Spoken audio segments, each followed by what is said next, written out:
Hello, this is Linda Vettrus-Nichols, and do I have an amazing woman to introduce you to, Niti Nadarajah. Did I say it right? Kinda. Kinda? Kinda, almost. Yeah, No? perfect. Did I? No, there I go. go. That was good. Yeah. So welcome, Niti. I would love it if you would share your story of transformation.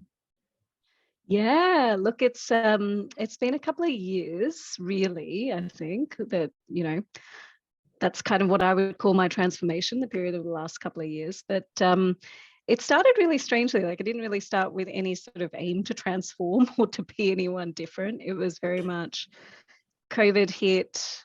I was just returning from parental leave with my second child and returning to the office, but not the office because I was working from home all of a sudden. Yeah. And then I had my 6-year-old at home as well. Oh, hard.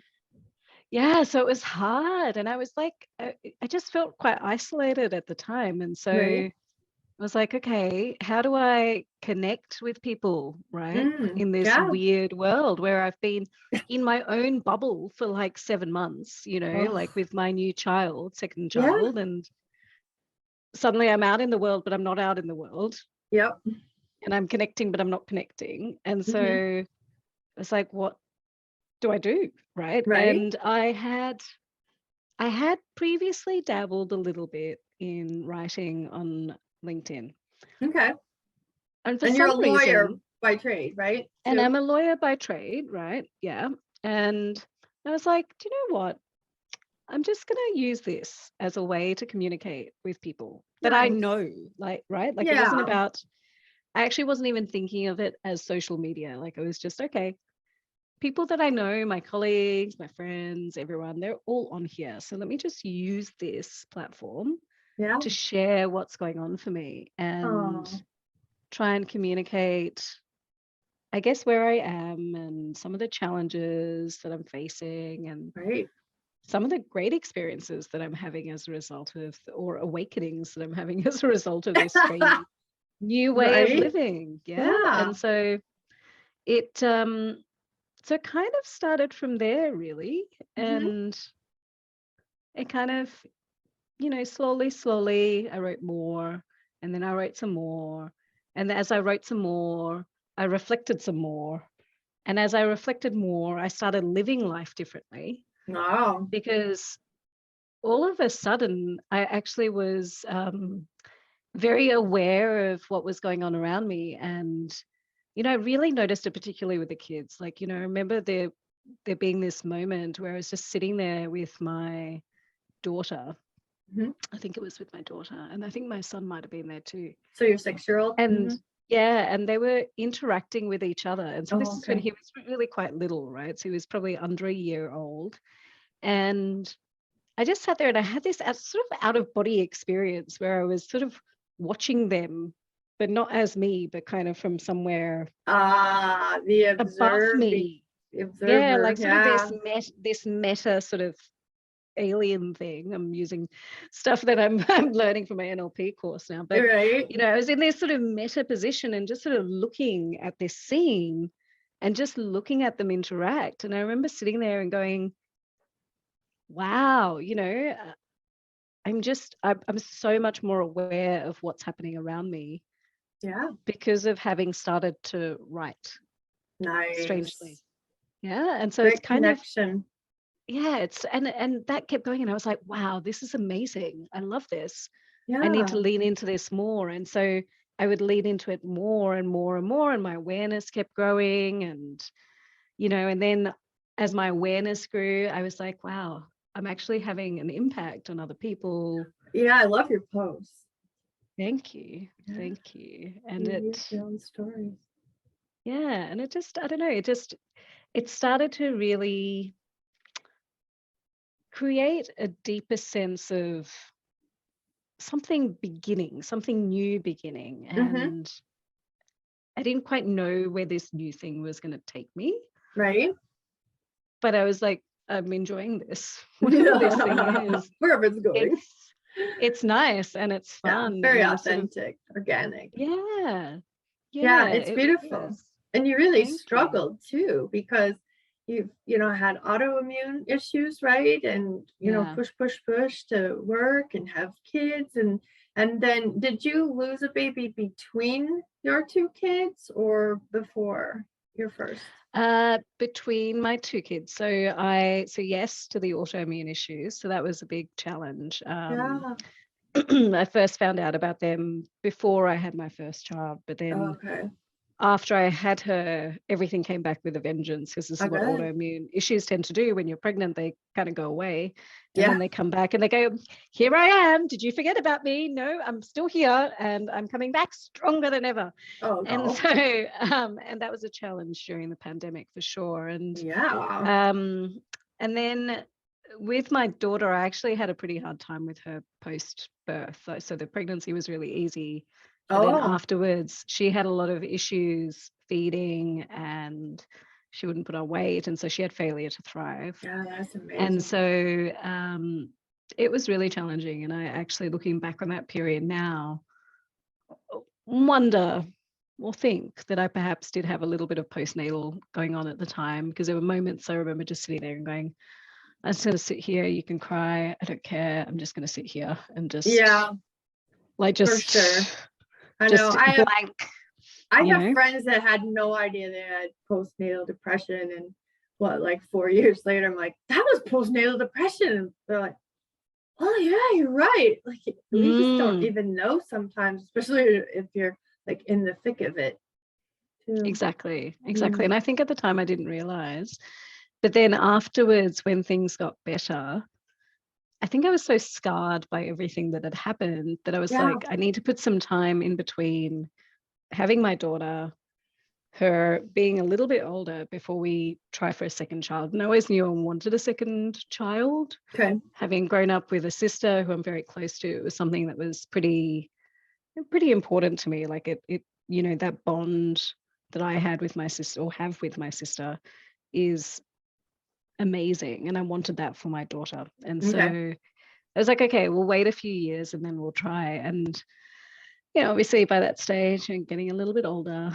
and so I knew that the success rates decrease, etc. Things get harder, right? But in my head I was still kind of going, but I had a child before and it was all really easy and it was fine, and so that's what's going to happen again, even though I knew that logically there were other issues at play here now because I was older. And so I got pregnant and literally just assumed everything would be okay. And remember going to the OB and, chatting to my husband, excited to see hear the heartbeat and see the scan and see the little baby moving around. And, and we were chatting to the OB, because the same OB who delivered my daughter. And so all really happy. He was happy. He was smiling.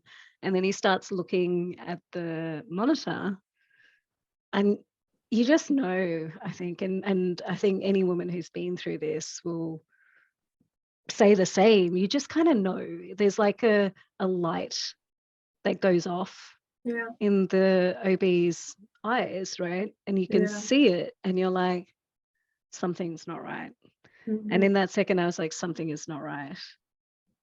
And my world changed from there. And it was horrifying, right? Like, because after that, he's like, I'm really sorry, there's no heartbeat, and and this is now the plan, and started talking through the plan and why it wasn't my fault, and these things happen, all the things that OBs say, which I was kind of hearing but not hearing. So again, kind of there but not there, or like, how far trying along to process.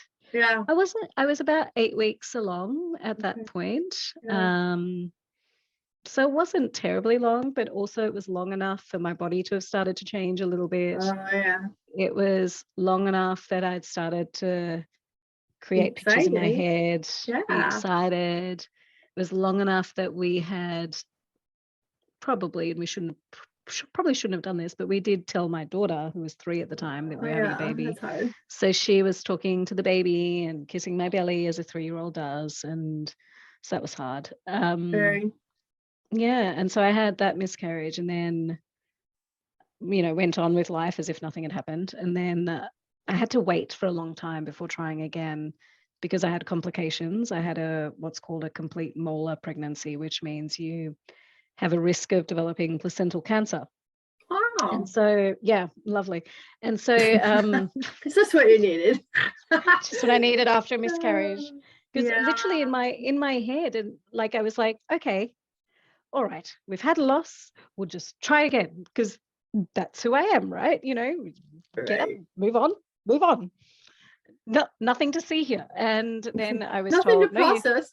Nothing to process. Just suppress it's it deep within. autoimmune. Yeah. Right? Exactly. Yeah. And so that's what I did. And I was like, okay, we'll just try again. And then the OB says to me, you can't try again. And not only can you not try again, you have to wait for first your HCG levels to drop sufficiently. And then from there, you need to wait another 6 months. Wow. And have blood tests every month to make sure that your levels are where they need to be. And then only after that can you try it. That, I think it was about 8-9 months. Oh, wow. That period was like the longest, it felt like the longest period in my life. I was just like counting down because I was like, when can I move past this? Because I can't hold on to this. I want to just push it to the side and move on. But I couldn't because I was in this space of just, having to wait. And also at work, you weren't telling anybody all of this either. You were just keeping it together at work. Yeah, keeping it together. What? Everything's okay. And every now and again, someone would ask me, so you planning to have a second child? And I'm like, go away. It's just and then so hard. The door shuts. Yeah, exactly. Or disappear off to the bathroom and, cry in the bathroom, or get home and blah. And so it was awful. The ripple effect, right? There we go. The ripple effect of story. It is the ripple effect. But then we tried again. In the end, it ultimately connected you with you. It did. It did ultimately. And it took me another miscarriage after that. Wow. And realizing at a point that I actually needed to talk about it. And it was it was actually an interesting moment. Like I was talking to someone and she asked me out of the blue if I was okay. That'll bring a few tears.